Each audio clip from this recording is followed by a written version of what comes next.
Прошло 27 лет, а жизнь этого села совершенно не изменилась. Все то же самое. Тихая, размеренная жизнь сельских жителей, маленькие радости, небольшие события, которые скрашивают однообразность унылых будней.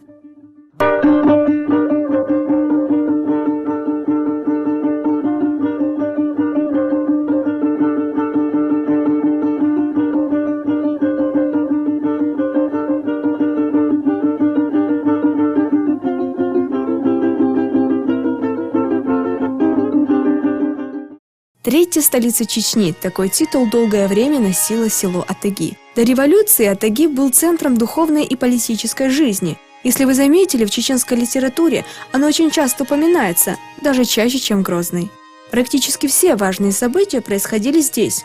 В Атагах заседал Национальный совет, участниками которого были такие люди, как Ахмедхан Мутушев, Ибрагим Чуриков и шейх Али Нитаев.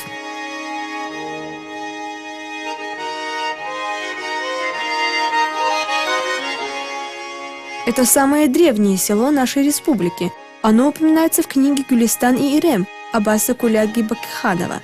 Оно основано приблизительно в 550 году. Поразительно, правда?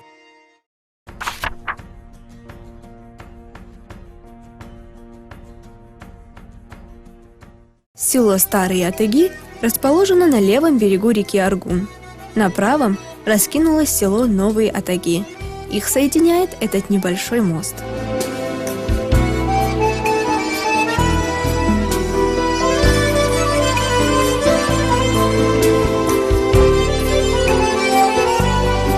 В книге Зелимхан Мамакаев, описывая Атаги и Аргун, назвал реку прозрачной. Позже литературные критики назвали это книжной ошибкой. Аргун никогда не бывает прозрачным. Он с ревом несет свои мутные воды.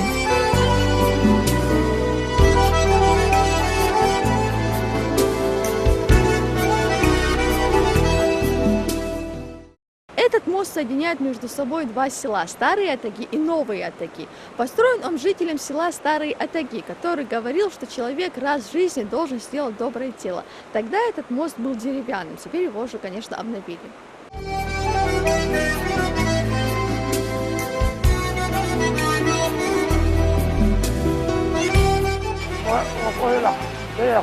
Каждый человек должен в жизни совершить какое-нибудь доброе дело. Но если за это дело платят деньги, то это уж просто труд за зарплату.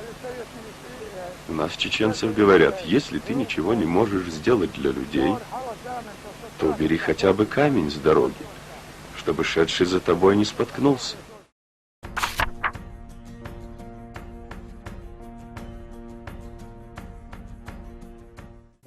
То, что в селе была развита промышленность, указывают вещи, найденные при раскопках. Их тщательно собирал Хамзат Яндербиев. Он хочет создать собственный краеведческий музей. Музей когда-то был здесь, но во время военных действий он был разрушен. Экспедиция.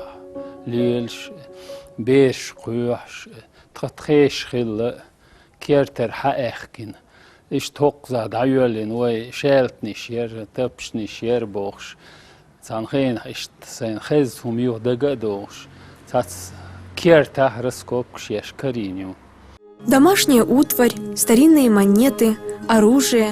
Эти вещи были собраны им с большим трудом. Некоторые он находил сам. Многие вещи принесли местные жители. Часть экспонатов утеряна во время войны.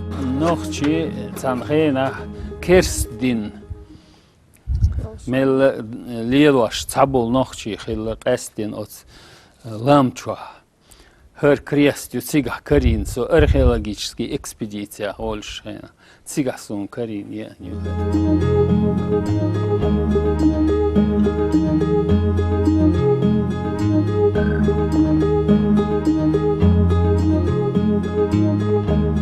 Кол яқург, хулю и кол яқург. İşte gen, tesatosi, ha ismeg, tesatosi kol yaqış xelatsins. وقع ويازي ها اشتيازي كوال بعش دولش مخوليت اخ ايتس جنر ها اوزيش كوال حيولش هلا اشت متك ценьяш лилини. А вот его друг Пахаев Молди. Он создал свой музей, правда, в школе. Здесь собрано все, что так или иначе отражает культуру и историю старых атагов. Знаменитые выходцы, ученые, писатели, спортсмены, старинные предметы. Встречаются даже такие интересные экземпляры, как обложка первого чеченского букваря. Правда, это копия, но все равно интересно. Он не только много знал, много мог найти, архивы, библиотеки, все, что у нас в республике есть и за республикой, все это он изучал, он все это доставал материалы оттуда. У него были контакты с тогдашним краеведческим музеем, они помогали ему тоже. Но он же еще был и художник, он еще был исключительный словесник с развитым языком, словесник, как в хорошем смысле, в широком смысле этого слова.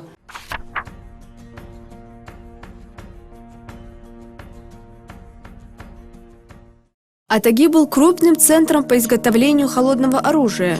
Самыми известными среди мастеров-оружейников были Башировы, Исмаил и Бакар. В одном из санкт-петербургских музеев хранится сабля, подаренная Башировым Александру II. شيء قال بعض الخلبار جرجي إشحاق بوش تيجا دوخش جيرش خلش تيجا شيء عاش بيجر غاتا دوش ليسين جيرش تيجا دوتي تصقوا بارتا ديدا تنا وقت تليفون تيا إشت بشير وإسماعيل بوش تان ويشوال بس ورطة ديدا وش ولا ألا إشت إيرتين سوشي ناق وستوش سوشي صداش يبسين هسمي حق يرمي بوش با تيجا حق سودين تردو إليتوسي. В нашем национальном музее хранится подарок Бакара Топе Чармоеву. У Башировых не было клейма, и они наносили на клинки свои имена. В 1936 году Бакар был репрессирован. Этот подарок и связь с Топой Чармоевым и послужила причиной ареста.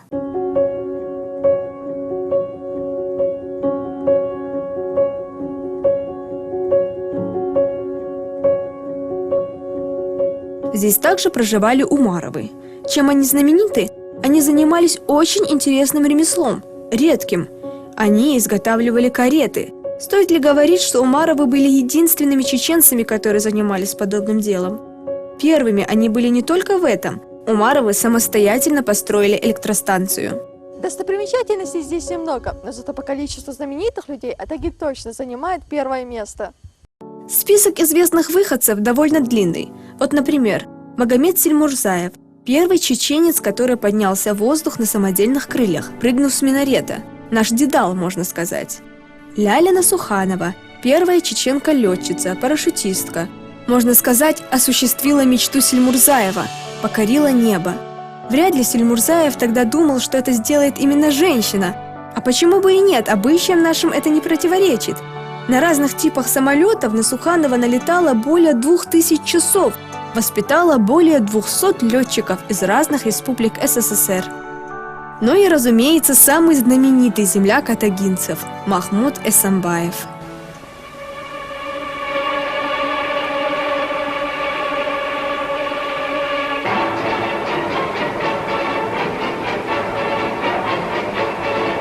Да, атагинцы видят своего знаменитого земляка Махмуда Эсамбаева только по телевидению и в кино. Мы гордимся, что мы из этого села, столь богатого знаменитыми людьми. Например, такими как Муслим Магомаев, известный композитор, народный артист Махмуд Эсамбаев. Как не обидно, его мы видим очень редко. Лично я его видела всего лишь раз, и то в городе. Хотелось бы, чтобы он почаще к нам приезжал, мы были бы очень рады им.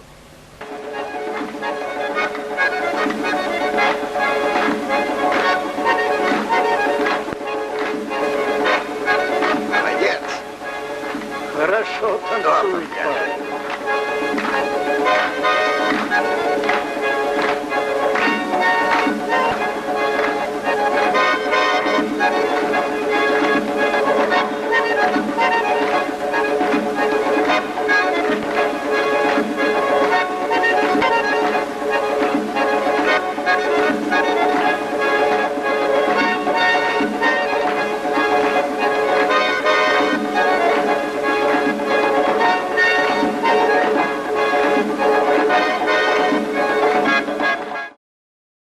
Махмуд Асамбаев, Милухай.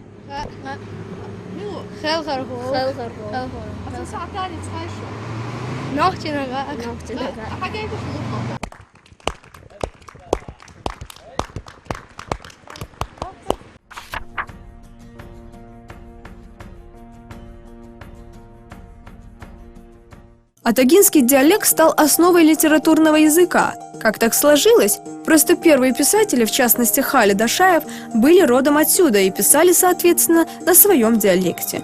Но это до сих пор спорная версия, однако разговорная речь атагинцев, по моему слуху, сильно схожа с литературным языком.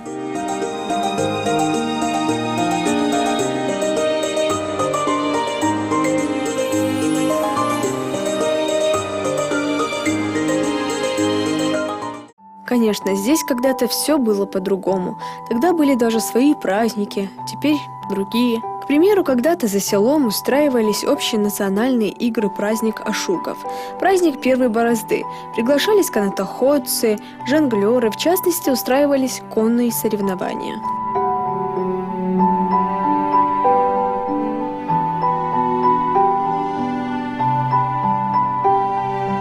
Вот то самое поле, где когда-то проводились эти общенациональные игры. Теперь эта традиция почему-то не поддерживается. А жаль, ведь был такой большой праздник для всех жителей села Старые Атаги.